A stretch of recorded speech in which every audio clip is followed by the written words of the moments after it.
te convidar a abrir comigo a carta de Paulo a Filipenses, capítulo 4, versículo 1. Bom, semana passada falamos sobre paternidade, orfandade e adoção. São três características que a gente identifica, que nos foi solicitado pelo Espírito Santo falar. A gravação já está no YouTube, se você puder dar uma olhadinha lá. Postamos ontem ou antes de ontem.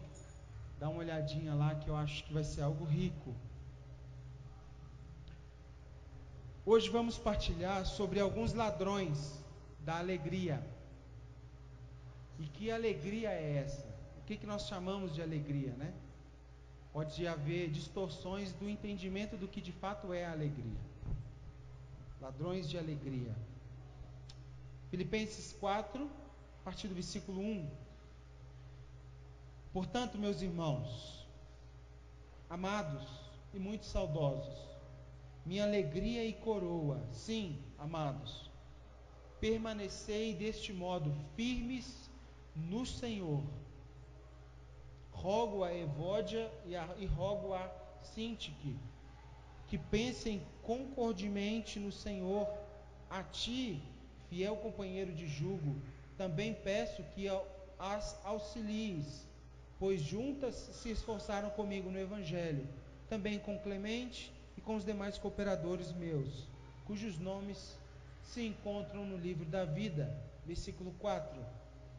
Alegrai-vos sempre no Senhor. Outra vez vos digo, alegrai-vos. Alegrai-vos sempre no Senhor. Outra vez vos digo, alegrai-vos.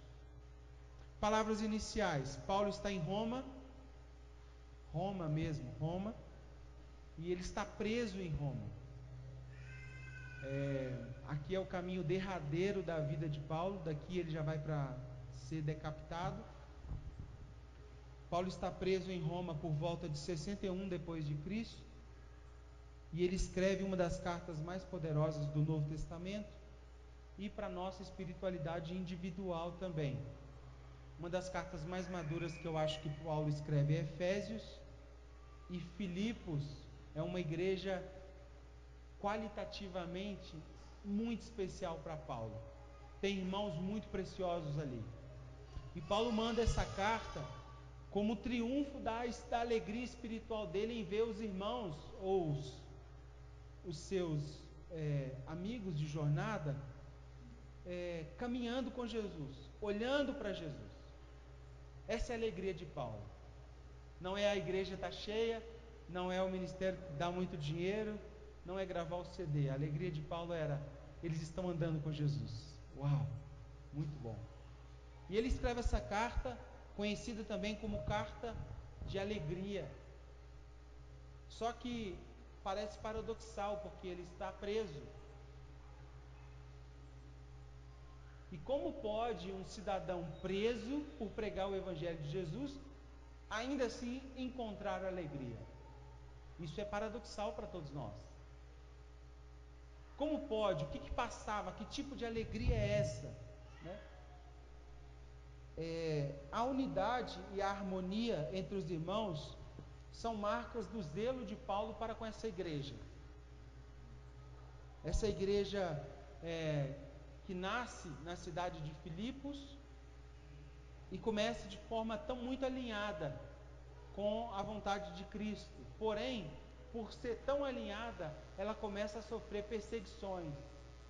E Paulo escreve essa carta para encorajar os irmãos a permanecer firmes no Senhor. Não somente por erro só, mas não foi por erro que foi escrito alegrai-vos no Senhor, outra vez vos digo alegrai-vos. É interessante que você pode procurar na sua Bíblia que não vai ter um versículo te dizendo assim, fique triste e busque ao Senhor. Não tem. Entristece e busque ao Senhor. Não tem. Mas alegrai-vos tem. Será por que ele não nos mandou entristecer também? Acredito eu que Paulo já sabia que a tristeza já seria uma das marcas da nossa vida. Faria parte da nossa vivência cotidiana se entristecer. Faria parte das lutas, das labutas, das dores. É comum a um cristão honesto sofrer e se entristecer. É comum. É comum uma pessoa honesta, ao ver um avião com 71 tripulantes cair e falecer todos, ser alcançado por tristeza. É comum. Faz parte da vida. E acredito que por esse motivo ele nos reafirma: alegrai-vos. Faria parte dos honestos a tristeza, o sofrimento, as dores, as perdas, as lutas. E aí cabe a pergunta: é possível então alegrar em mediante a isso tudo? Ainda assim se alegrar? E quando eu olho para esse texto, versículo 4, eu vejo um alegrai-vos, um imperativo, uma ordem. Alegrem-se, se esforcem. É como se nós pegássemos um na mão do outro e falava assim: ei, não se entregue, alegre-se. Imperativo, determinando, né? Força. Quando? Sempre. Por que sempre? Porque sempre vamos ser aplacados por tristeza. Em geral, não nascemos para aqui. Esse mundo ainda não nos cabe. E é muito comum os honestos ter problema para viver de maneira muito agradável nesse mundo. Muito comum. É muito comum, está tudo bem, mas não está tão bem. Possivelmente tem uma bússola dentro de você apontando para um outro lugar, que qualquer coisa que você experimenta nessa vida ainda não te completa. E a tristeza fica batendo lá na porta. Você olha para os seus filhos: eu tenho filhos. Uau, graças a Deus, Deus me deu filhos. Mas ainda assim, falta algo. Possivelmente é o desejo do eterno. É o desejo do imarcessível. O que nós almejamos e ainda não temos. Alegrai-vos, imperativo. Quando? Sempre. Tem a ver com tempo. Tem a ver com esforço atemporal. Sempre. E tem a ver com fundamento. No Senhor. Não se alegre em nada diferente disso. Busque a base sólida da sua alegria nele. Eu poderia dizer que nós, como seres humanos, teremos poucos momentos de rara felicidade enquanto vivos. São raras. Isso não é uma mensagem melancólica, viu, pessoal? Vou tentar trilhar um caminho de honestidade. A alegria espiritual que Paulo está nos propondo, pelo menos não é essa base que muitos utilizam para colocar alegria. Por exemplo, dá uma olhadinha na timeline dos seus amigos. Hoje eu fiz isso, estou muito feliz. O que Paulo está nos propondo é o seguinte: valide o fundamento, porque possivelmente não é alegria. Quando eu digo que nesta vida vamos experimentar raras alegrias, é que o fundamento do que a gente acha que é alegria não é alegria. É um relampejo de alegria ou de contentação, mas que logo se esvai como uma neblina num dia de sol. Logo se esvai.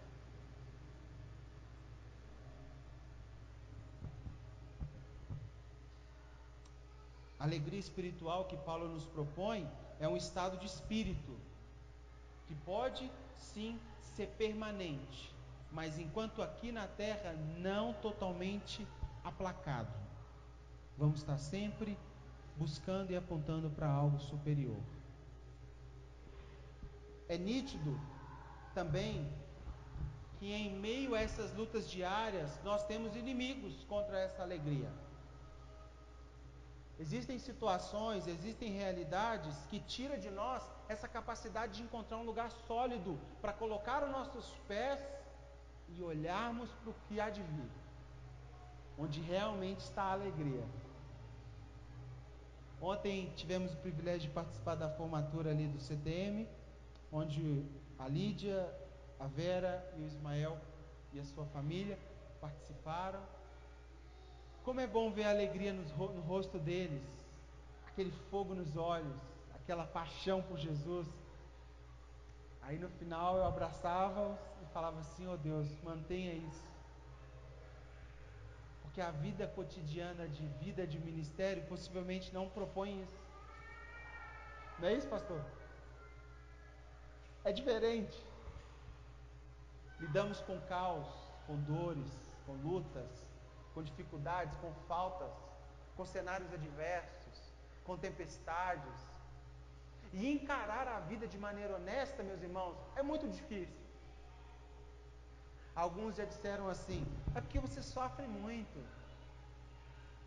você absorve demais. Aí eu fiz uma perguntinha: mas o que você me propõe? Não me absorver? Não participar e não ser genuíno? Então o que você propõe é uma cristalização, onde as pessoas te perguntam: está tudo bem? E você? Tudo bem. Tudo bem. Ou de fato você pergunta para a pessoa assim: você quer saber mesmo como está? Ou você está perguntando só superficialmente? Eu tenho as duas respostas. Superficialmente eu te responderia: tudo bem. Mas se você quiser saber do meu caos, vamos marcar um chá das 4, uma torradinha, e vamos chorar junto. Porque se eu for fazer um balaio, a vida é muito mais de desafios do que de raros momentos de alegria. Sim ou não? E alguns inimigos são muito latentes nessa construção da alegria sólida, dessa alegria espiritual. E eu citei alguns aqui para nos ajudar. Primeiro deles, o inimigo: circunstâncias.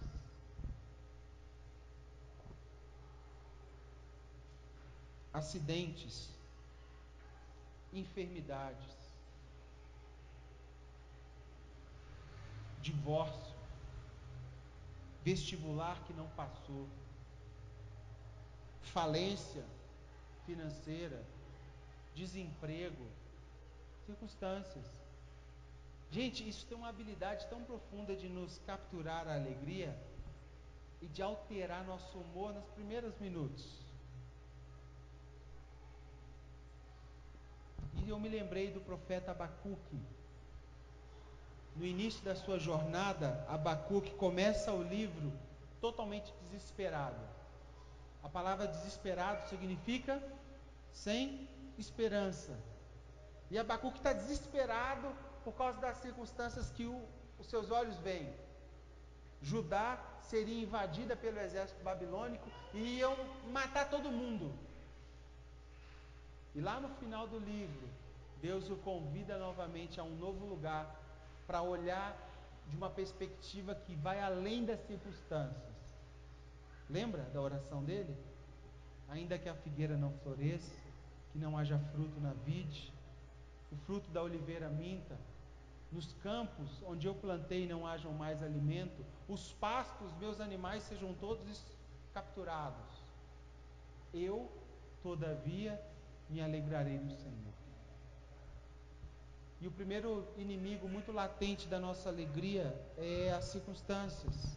É quando há pouco estava tudo bem e agora não está muito bem.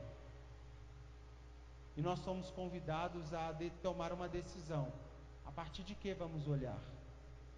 Da realidade caótica? Ou vamos nos posicionar de um novo lugar, para ver de uma nova forma, de um novo contexto? Quando você está de frente a uma montanha, e você olha ela de frente, você tem um cenário. Mas se você começar a se deslocar para as extremidades, você vai estar olhando para a mesma montanha, mas ela pode te dar insights, janelas que você não tinha visto ainda.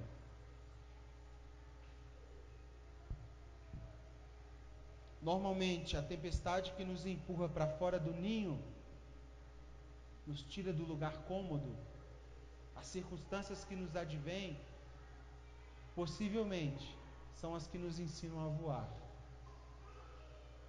É fácil você dar seu jeitinho, se vira nos 30, já viu aquela? Aquilo que mexe com você, aquilo que tira você do conforto, aquilo que te desestabiliza, possivelmente é aquilo que te traz novas características. Segundo inimigo para nossa alegria espiritual são as pessoas.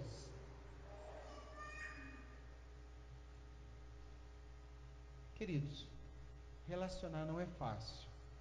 Fala sério. Se não é fácil relacionar com a pessoa, seu esposo e sua esposa, com quem mais amamos, imagina com o outro. Mas como é que eu sei isso? Passa um tempinho a mais junto para você ver. Às vezes eu fico vendo uns pastores assim, e oro e falo, Deus, talvez eu não seja. Que eles falam com uma boca tão boa sobre relacionamento com o outro, que eu não sei de que mundo eles são. Porque se relacionar dói, arranca pedaço, machuca, nos ira. Somos pessoas e pessoas com vontades pessoais.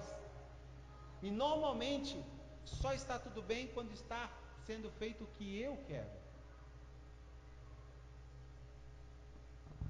Abandonos, discórdias, traições, maledicência, crítica, desrespeito, inveja, desprezo, faz parte. Quer ver as cicatrizes? Quem de nós aqui nunca sofreu isso? É relacionamento. E pessoas pode sim ser um fator distanciador da verdadeira alegria para nós. Não é paradoxal nos propor relacionamento à Bíblia, que é justamente nesse ferro que afia ferro que nós somos aperfeiçoados. É o casamento que dá choque, que acha uma tensão real para os dois. Agora, se nem encosta, não tem como dar choque, nem, né? Como é que vai fazer? Tá bom, David, mas o que eu faço com essas pessoas? Posso matá-las?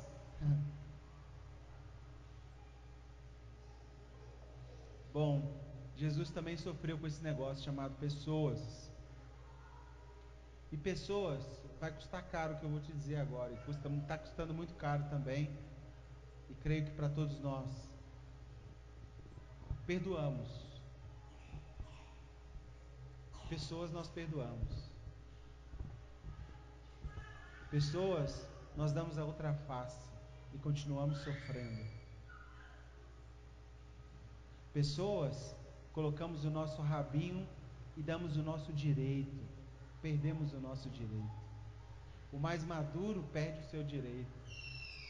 Doloroso isso. E eu sei que não é da boca para fora que eu estou dizendo. Você sabe quanto custa caro perdoar. A propósito, eu estava estudando sobre perdão, e você só pode aplicar o perdão a dívidas que são impagáveis, porque senão não vale perdão.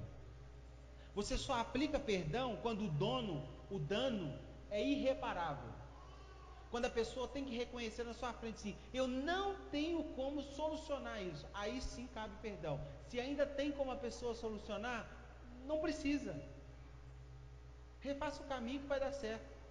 Agora, quando o dano é irreparável, quando o ofensor já apertou demais a faca e rodou, e a faca estava enferrujada, e você já está em coma, aí sim cabe perdão. E pessoas a gente perdoa. É instantâneo, David? Não, não precisa de ser. Construa o perdão. Respeite seus limites. Saiba até onde você dá conta naquele momento. Dê passos gradativos de aproximação do perdão. respeitando os seus limites, com calma, rompendo, expandindo seus limites, até que você dê conta de liberá-los. Sabia que Jesus, na cruz, depois de preso, na cruz, ele falou 7 frases. Sabe qual foi a primeira? Pai, perdoa, eles não sabem o que fazem. Foi a primeira frase que ele disse a todos os ouvidos das pessoas que o aplacavam. Perdoa. Será que nós, como pessoas, ressaltamos características negativas e causamos dano ao outro? Porque nesse momento a gente tem a capacidade de olhar e falar e ver que só o outro que causa em nós, não é isso? Mas e nós? Causamos no outro? Que tipo de pessoa que nós somos? Causamos mais alegria como sólido fundamento? Ou estamos nesse pacote aqui de abandono, discórdia, traições, críticas? Que tipo de gente nós somos?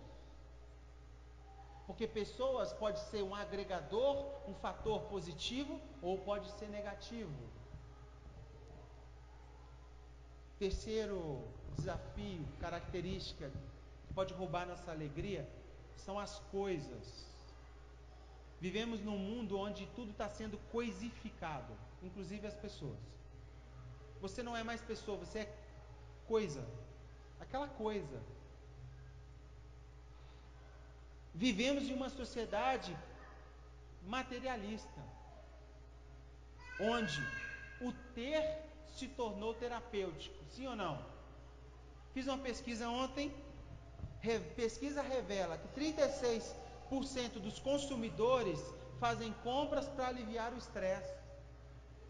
Está lá no SPC, SPC e no CNDL, Conselho Nacional de Diretores Logísticos. GazetaWeb.com, pode procurar lá. 36% das pessoas estão estressadas, vai para o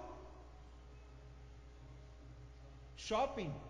E o shopping é o templo onde elas adoram um Deus chamado Mamon. E quando ela está muito, não, eu tenho que comprar alguma coisa, e vai lá e compra, e troca de carro, e troca de apartamento, e mobília a casa. Aí o móvel está novinho, ela tira o móvel, que é outro móvel. A roupa, ela comprou uma calça 2 semanas atrás, mas hoje ela já quer uma nova. Não é porque ela precisa de uma calça, é porque ela quer aplacar uma outra coisa que está dentro dela, e ela descarrega na coisa. As coisas podem sim, de fato, virar um problema, sabe por quê? Porque nós vivemos numa sociedade capitalista, materialista. Quando qualquer sinal vermelho acontece, o que acontece com a economia? Não é? Começa. Aí quando a economia começa a fazer isso, o que acontece com as coisas e com o nosso poder de compra? Quando o poder de compra diminui e essas pessoas que aliviam o estresse nas coisas não conseguem fazer aquilo do mesmo jeito, o que acontece? Tchau felicidade, tchau alegria. E Paulo nos chama de novo: alegrai-vos no Senhor. Cuidado, não busque nas coisas o que só o Senhor pode te dar. Tem uma frase que eu gosto muito que diz que eu segurei muitas coisas em minhas mãos e perdi tudo, mas tudo que eu coloquei nas mãos de Deus, eu ainda tenho. Eu tentei segurar muita coisa na minha mão, enchi minhas mochilas e perdi tudo. E tudo que eu confiei na mão de Deus, eu ainda tenho.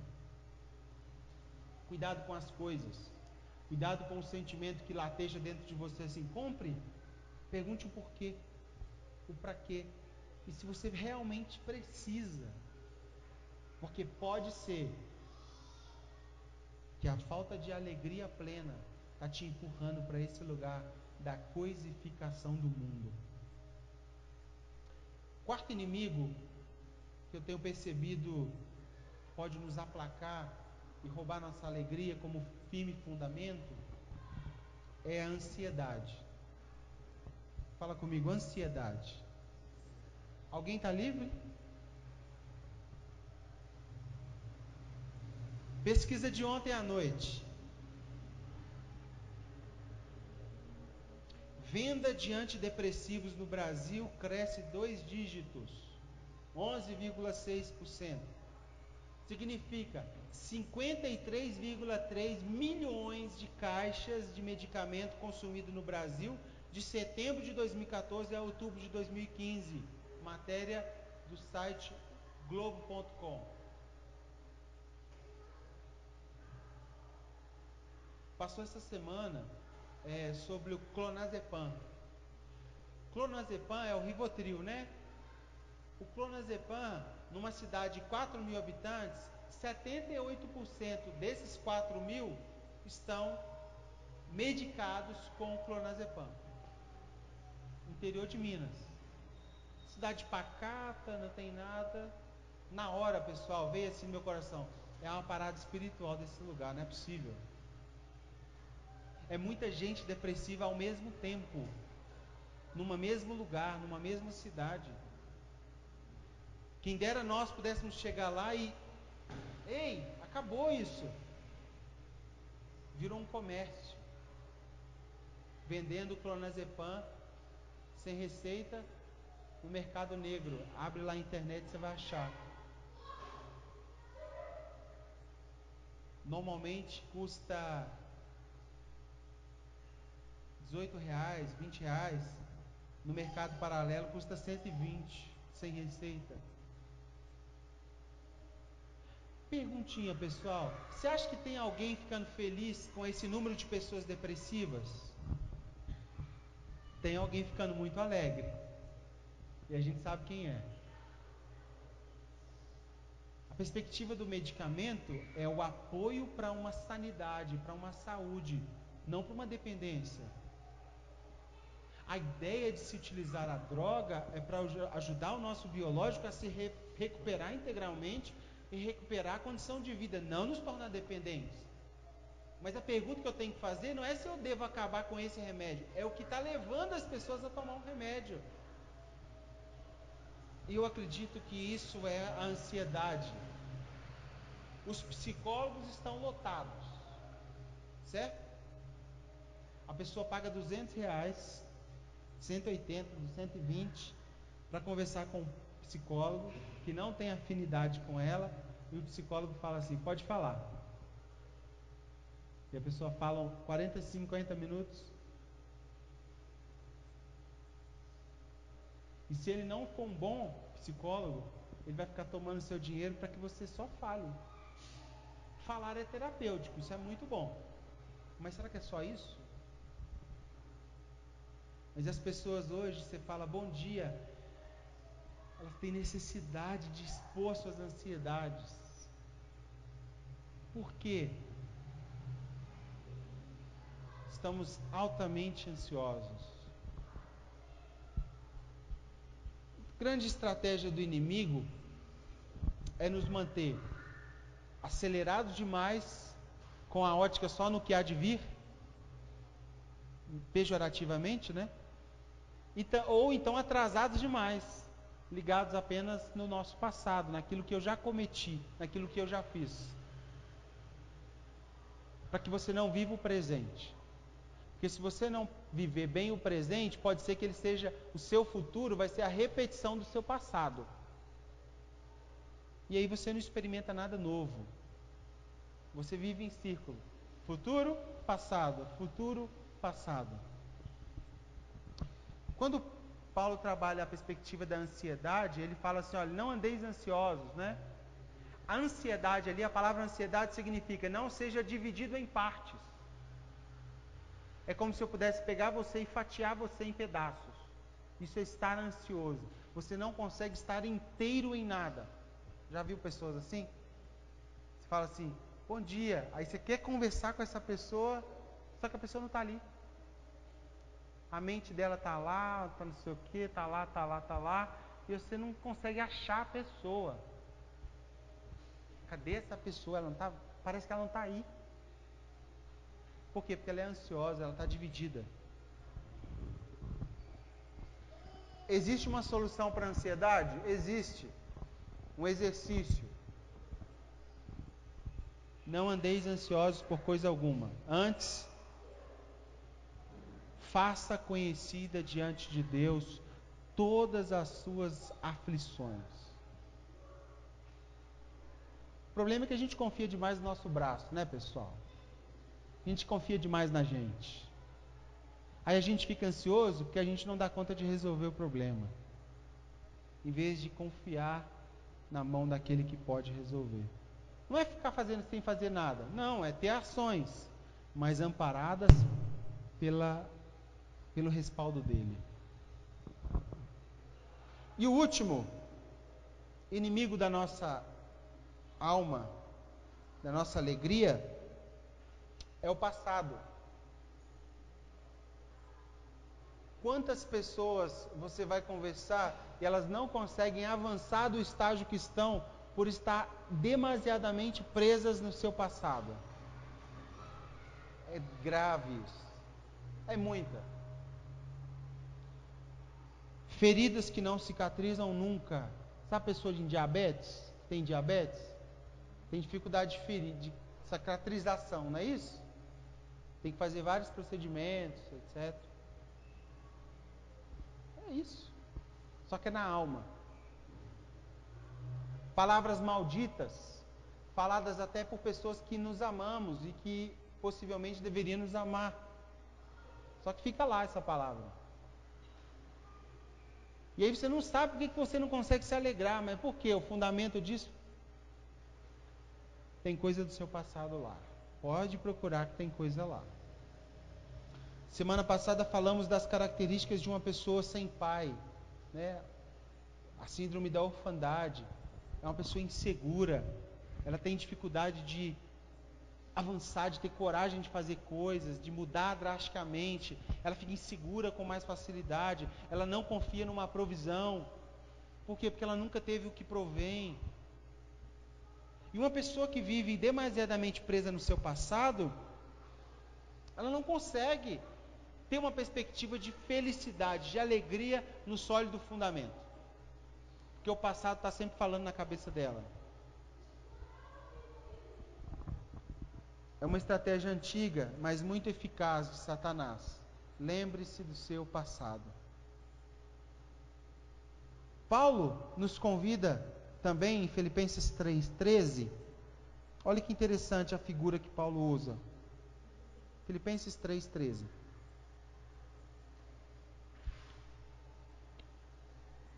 Irmãos, quanto a mim, não julgo havê-lo alcançado, mas uma coisa faço: esqueço-me das coisas que para trás ficam e avanço para as que estão diante de mim. Prossigo para o alvo, para o prêmio da soberana vocação de Deus em Cristo Jesus. A imagem literal de Paulo, quando ele fala eu avanço, é a imagem de um corredor, de um maratonista, esforçando cada músculo do seu corpo para alcançar a meta. Ele está nos propondo um esforço para largar o nosso passado. Quando ele usa, em português, usa a palavra esqueço-me, é porque não tinha outra palavra melhor. Mas a ideia não é que vai sair da sua mente, mas é que você vai vencer isso. No sentido de, você não esquece, mas você passa por aquilo sem muito sofrimento. Você consegue vencer aquilo. Infelizmente, aqui em Belo Horizonte, tem um cidadão que faz uma oração para você esquecer, perder a memória. Uma unção de, como é que chama, camarada? A unção do Manassés, isso. Então, se você sofreu alguma coisa, a chamada é, venha que ele vai orar e você vai esquecer de tudo que você sofreu. Você nunca mais vai lembrar. Bom, não parece nem racional. Eu não vou nem advogar. Não tem a ver com esquecer, pessoal. Tem a ver com vencer o leão. Tem a ver com olhar no olho do leão e falar, você não me engole mais. Você não me captura mais. Eu não serei preso e acovardado por você de novo. Eu avanço para o alvo. Não por mim mesmo, porque possivelmente não vamos dar conta sozinhos. Avançamos por Ele, para Ele. Concluindo, ter alegria não significa ter ausência de problemas. Graças a Deus. Porque senão, não significa ter ausência de dificuldades, de lutas, de provas. Mas significa que em todas essas potencialidades, podemos buscar em Deus nossa força motriz para viver cada uma delas. Levantar 4 da manhã, né, Sheila? Pegar o ônibus, vir cá em Belo Horizonte, trabalhar, voltar para casa depois do ônibus cheio, lavar, passar, cozinhar, 3 filhos, cuidar do marido, né? No outro dia, de novo. E no outro dia, de novo. E no outro dia. Aí eu pergunto assim, você é feliz? Aí você fala, quer que eu te responda? Vai lá. Significa isso não. Significa que dentro de nós tem uma força motriz que nos empurra para além dessas demandas. E que estabiliza a nossa alma, pessoal. E sabe o que estabiliza a nossa alma? Saber que em meio a tudo isso tem alguém como firme fundamento sólido do nosso lado. É você acordar às 4 da manhã e falar, Senhor, eu não dou conta hoje. Mas se o Senhor for comigo, eu vou. É um senso que você não está sozinho. Não precisamos ser crentes alienados, que não tem problema. Já conheceu alguém assim? E aí, meu irmão, como é que tá? Tá tudo maravilhoso. E sua família? Não, minha família tá boa demais. Você tem que ver, meu filho é uma benção. Mas não passa luta nenhuma. Não, tem, lá em casa luta, o inimigo não entra. Né? Lá em casa o inimigo é da porta para fora. Amigo. E a vida financeira? De glória em vitória. Que isso, gente? Eu olho e falo assim, queria ser desse jeito. Ô meu pai, minha vida, né? De um lado tá esse pessoal aí, pessoal. Do lado de cá, né? Eu gosto de vir do lado de cá. Do lado de cá tá esse pessoal alienado. Que não tem problema não. Vive com Jesus, né? Lá num outro terceiro céu, que não tem problema nenhum. E do lado de cá, tem aquela gente que não tem força mínima para vencer as dificuldades. São os profundamente afetados pela falta de alegria sólida. De um lado estão os alienados, onde se diz que está tudo bem quando as coisas não estão bem. Do outro lado, também pode ter aqueles que ignoram as lutas, como se elas não existissem. Tudo é pintado num quadro de boa fama. E eu acredito que no meio estamos nós, que não negamos as dificuldades e as lutas desse lado, e também não nos alienamos como um povo que não sofre. A grande diferença é que tem um firme fundamento onde a gente pisa, chamado Jesus Cristo. Aquele que morreu na cruz e que sabe o que é padecer. Se ele sabe o que é padecer, ele tem uma larga experiência, ele pode estar do meu lado, e aí sim eu posso vencer o que eu preciso vencer.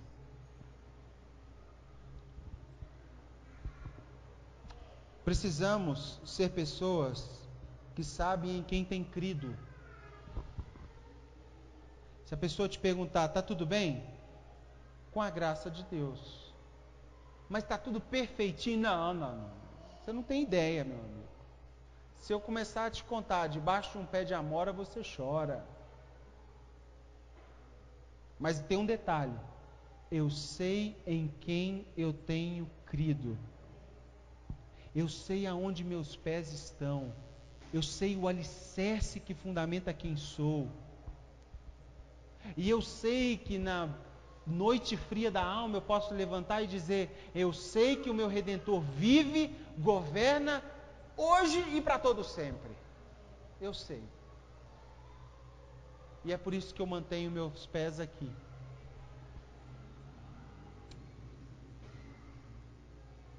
A etapa da maturidade é aquela que não estamos mais passíveis de desilusões. Parafraseando o meu grande amigo Edson Barbosa. Maturidade é um lugar onde você não tem mais a desilusão. Por quê? Que de um lado temos iludidos, que nós acabamos de falar. Do outro lado temos os desiludidos, os cínicos. Não quero viver mais não, viver é muito ruim. É desiludido, é cínico. E no meio estamos nós, os sem ilusão. Quem são os sem ilusão? São aqueles que sabem que enquanto estiverem aqui, não se sentirão em casa. Aguardamos um Pai. E não podemos projetar em Pai terreno nenhum, algo que só o nosso Pai pode ser. Não podemos.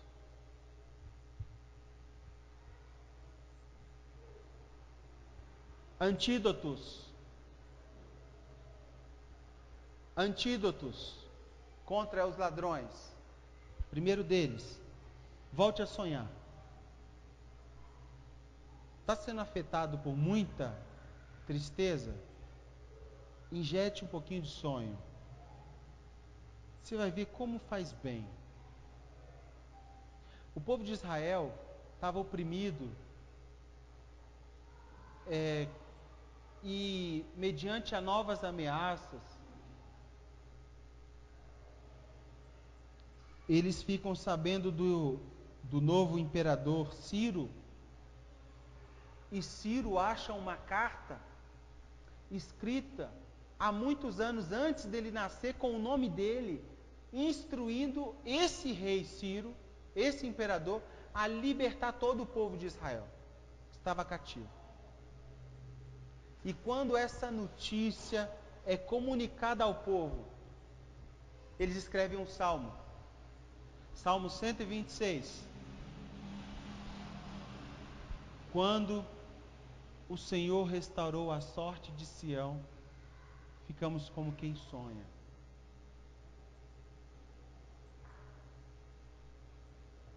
Lembra disso?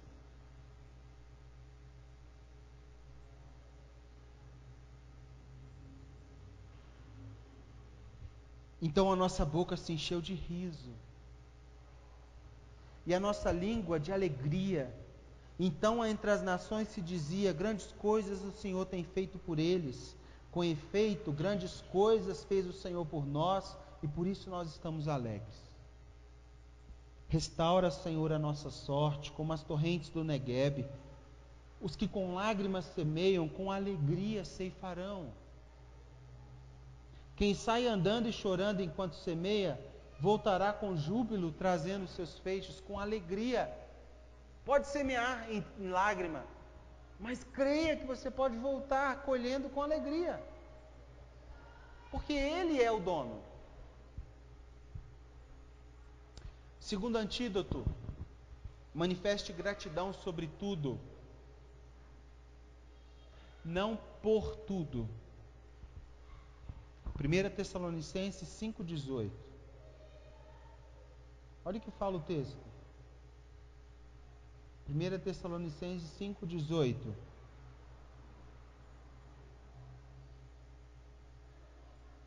Em tudo dai graças, porque esta é a vontade de Deus em Cristo Jesus para convosco. Em tudo.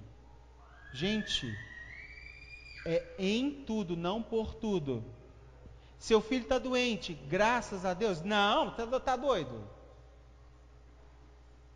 Mas em meio a essa doença, você pode ser grato a Deus.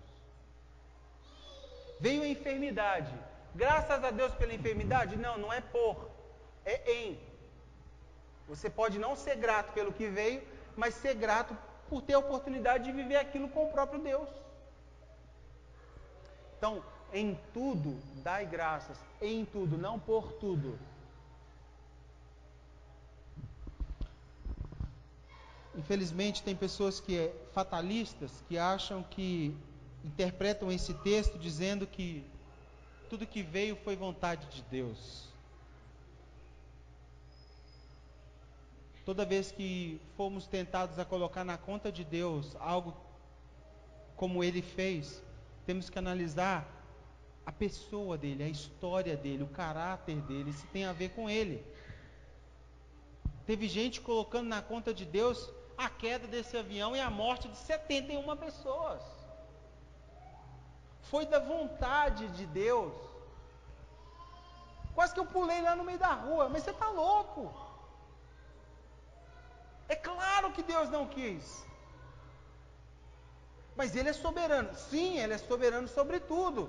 Porém, a morte tem legitimidade ainda na terra. Ela ainda mata. Ela ainda causa o câncer. E eu não sou grato por causa do câncer. Muito pelo contrário. Eu amaldiçoo o câncer. Você está queimado em nome de Jesus. Não é isso? Agora, eu sou grato pela presença de Deus, mesmo em meio à minha doença. Eu poder vencer ao lado dele. Ou lutar ao lado dele. Então não dê graças por tudo, dê graças em tudo. Reconheça o auxílio e benefício recebido, que é a presença do Pai em meio a qualquer circunstância. Terceiro antídoto: não se prenda a um momento vivido. Gente, momento passa, viu? E normalmente é nessas tempestades que a gente é provado. Lembra dos discípulos com Jesus no barquinho? Em terra firme, eles vão, faz milagres, cura, abençoa. Aí Jesus fala assim: agora vamos para o outro lado. Entra todo mundo no barco e Jesus vai dormir. Logo vem a tempestade. E talvez Jesus estava pensando assim: agora eu quero ver quem eles de fato são. Tempestade passa, pessoal. O problema é que se a gente ficar fixo muito tempo olhando só o momento, podemos ter dificuldade de ter sólida alegria, força para vencer esses momentos. 2 Coríntios 4, 17, 16, muito bom 16. 2 Coríntios 4, 16, por isso não desanimamos, pelo contrário, mesmo que o nosso homem exterior se corrompa, contudo o nosso homem interior se renova dia em dia, porque a nossa leve e momentânea tribulação produz para nós um eterno peso de glória, acima de toda comparação, não atentando nós nas coisas que se veem, mas que nas que não se veem, porque as que se veem são temporais, e as que não se veem são eternas. O momento passa. Tem desespero? Respira. Vai passar. A gente recebe a má notícia. Lembra disso. Respira. Vai passar. Não deixa roubar sua sólida alegria, sólido fundamento em Cristo. Porque a alegria pode vir pela manhã. Mas eu chorei a noite toda, pastor. Que bom. Chorar faz bem. Limpa o pulmão, né? Mas há uma promessa que a alegria pode vir pela manhã. O Deus da esperança pode renovar nossas forças na manhã.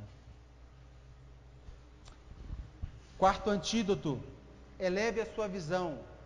Talvez você está vendo o seu problema só de um óculos, só de um jeito. Somos altamente metódicos, né? Gostamos das coisas. Aí, deu errado, está tudo errado. Não, pode ser que você não viu de outro lugar. Eleve a sua visão.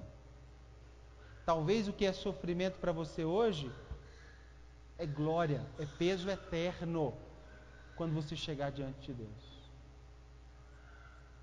Foi assim que Paulo olhou, pessoal, quando estava preso. Como pode um homem preso escrever uma carta dizendo: alegrai-vos? Como pode? Certa vez eu fui dar uma palavra na formatura de arquitetura, numa culto ecumênico, e foi falar eu e um frei, muito novinho, e foi me passar dos textos. Eu tinha que falar dentro daquele texto. E o texto que foi me passado era esse, Filipenses 4:4. E naquele dia Deus trouxe no coração assim: sabe por que Paulo conseguiu dizer alegrai-vos, mesmo estando preso? Porque não havia nada material desse mundo capaz de realmente aprisioná-lo. Ou nada nesse mundo é capaz de prender um homem que é verdadeiramente livre. Uau! Em que está a sua alegria? Onde está a sua liberdade? Esse homem que a gente está dizendo, a alegria dele não estava em ser livre da cadeia física. Estava num outro lugar. Nas recompensas eternas de um reino eterno. Do que há de vir. Do porvir. E por último, alimente uma verdadeira esperança. Seja honesto. Para com essa vidinha que vai do prato à boca. Possivelmente a alegria passa por aí. Onde está realmente a sua esperança? Onde desestabiliza o cenário econômico, mas você funciona numa outra economia. Desestabiliza as pessoas mais próximas que te amam, mas você busca suprimento num outro amor. Hebreus 11 fala um pouquinho de pessoas que pensaram assim. 11:8. Deixa essas palavras te inspirar. É possível para nós. Hebreus 11:8. Pela fé, Abraão, quando chamado, ele obedeceu, a fim de ir para um lugar que devia receber por herança, e partiu sem saber para onde ia. Pela fé, peregrinou na terra da promessa, e como em terra alheia, habitando em tendas com Isaque e Jacó, herdeiros com ele da mesma promessa, porque aguardava a cidade que tem fundamentos, da qual Deus é o arquiteto e edificador. Pela fé, também, a própria Sara recebeu poder para ser mãe, não obstante o avançado da idade, pois teve por fiel aquele que havia feito a promessa. Por isso, também, aliás, já amortecido, saiu uma posteridade tão numerosa como as estrelas do céu e inumerável como a areia que está na praia do mar. Todos estes morreram na fé, sem ter obtido a promessa, vendo-as, porém, de longe, e saudando-as, confessando que eram estrangeiros e peregrinos sobre a terra. Estrangeiros e peregrinos sobre a terra. Porque os que falam desse modo manifestam estar procurando um outro lugar, uma outra pátria. E se na verdade se lembrassem daquela de onde saíram, teriam oportunidade de voltar. Mas agora aspiram uma pátria superior, isto é, celestial. Por isso, Deus não se envergonha deles, de ser chamado seu Deus, porquanto lhes preparou uma cidade. Irmãos, devido a um relacionamento próximo com Deus, esses nossos irmãos conseguiram ser supridos de um sólido fundamento chamado alegria. Não volúvel, não passageiro, mas estabilizador da nossa alma. O anseio de uma pátria superior, de um lugar onde vamos. E talvez a nossa vida sofre por demais com as tristezas, porque a gente está terrivelmente emaranhado com essa vida, com essa terra, com esse mundo. A saber, as promessas últimas para nós, diz que lá jamais teremos fome, nunca mais teremos sede, não cairá sobre nós o sol, nem o ardor nenhuma dor, pois o Cordeiro que se encontra no meio do trono nos apacentará. Uau! E nos guiará para as fontes da água da vida. Olha que coisa maravilhosa! E Deus nos enxugará dos nossos olhos toda lágrima. Essa é a nossa promessa. Essa é a nossa esperança. Eu não sei se você tem sofrido demasiado ou demasiadamente, e essa manhã é uma manhã de consolo, ou é uma manhã de ajustamento, de entrar de novo no caminho. É uma semana de convite ao perdão, ou a se começar a construir um perdão, ou é uma manhã de denúncia, que só estamos sofrendo tanto porque nós tentamos ser por demais desta terra, esquecemos de ser peregrinos. Talvez é uma manhã de convite para um recaminho, a peregrinar com Jesus, a almejar menos coisas dessa terra, a ter uma visão ajustada sobre a eternidade, a encontrar de novo com o pacificador da nossa alma, a saber, o supremo pastor que deu a vida pelas suas ovelhas, o bom Jesus. Nós somos apenas os boiadeiros, né? Os cães que ficam cercando a ovelha para ela continuar olhando para o pastor. Mas Ele é o nosso pastor. Ele é o nosso bom pastor.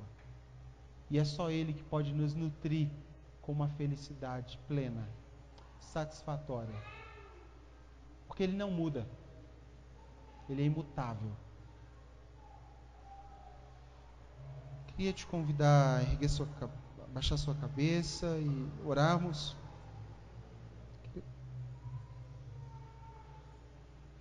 Por essa palavra.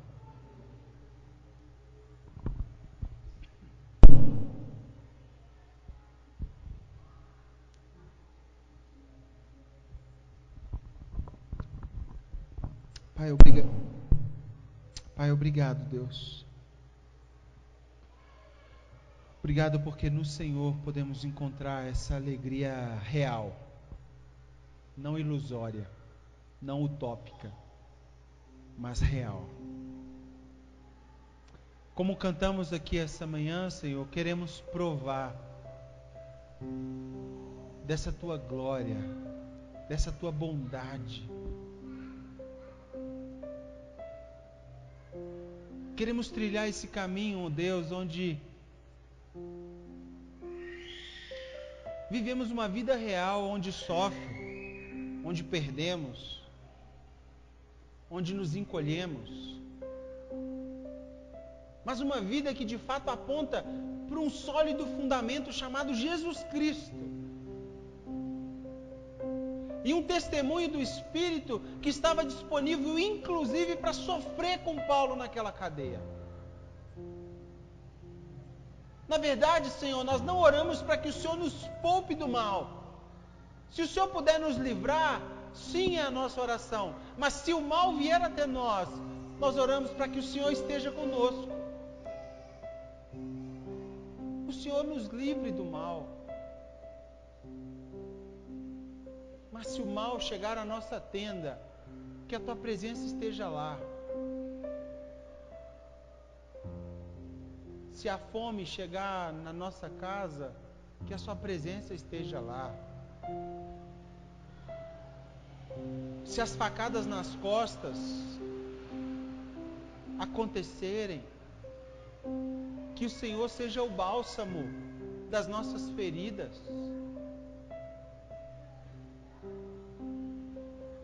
Se o cansaço bater a porta da nossa casa, que o Senhor seja o nosso refrigério.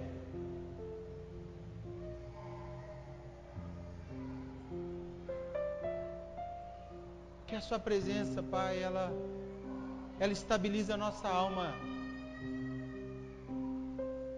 Nos livre, Deus, de sermos pessoas alienadas, onde negam a atuação do mal. Mas nos guie por um caminho onde reconhece, sobretudo, o poder disponível no Senhor e a presença do Senhor do nosso lado.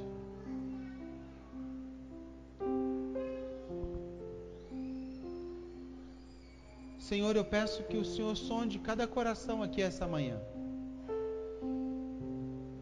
Pessoas que entraram entristecidas, onde a felicidade lhes falta, e são honestos, porque de fato as coisas não vão bem.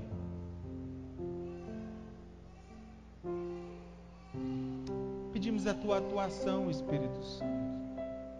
Encontre esses corações e os alimente com uma esperança superior.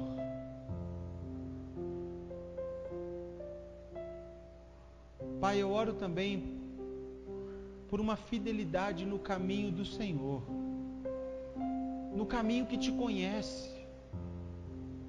Pessoas que colocam a mão no arado e não olhem para trás.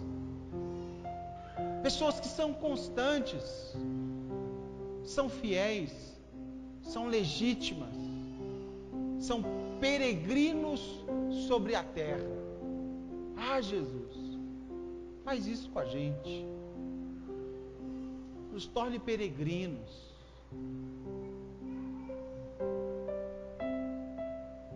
Pai, eu oro para que os nossos bens percam valor para nós mesmos. Como o teu salmista disse, é correr atrás do vento. Ajusta a nossa esperança numa esperança superior, Deus. E mesmo que nós chegamos ao fim da vida sem receber as promessas, temos uma legítima promessa no Senhor, de habitar contigo eternamente, de comer cada dia um fruto, de sentar ao seu lado, de comungar da tua face todo dia, todo dia, todo dia. E nada será como isso. Nada será como isso. Nada. Pai, eu oro por cada família representada aqui. Os casamentos.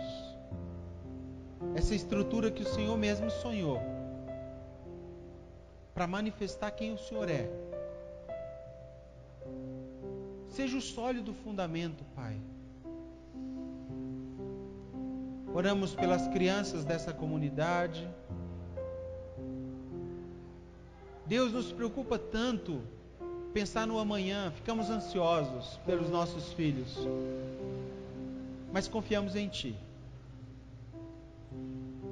Olhamos para Ti, voltamos os nossos olhos para o alvo, para o autor e consumador da nossa fé, que pela alegria que lhe estava proposta, suportou a cruz, não fez caso da vergonha, e hoje está à destra do Pai. Olhamos para Ti, Jesus, confiamos em Ti. Pai, eu oro para que cada irmão, cada cooperador, cada membro da equipe seja fortalecido no Senhor e na força do seu poder. Por favor, Deus. Por favor, Pai. Em nome de Jesus, alcance corações que estavam distantes do Senhor.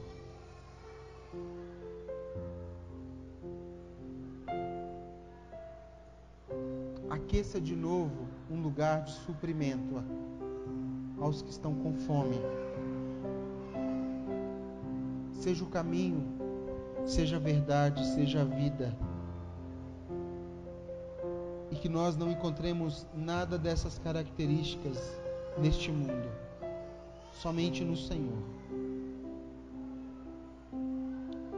Por favor, Deus.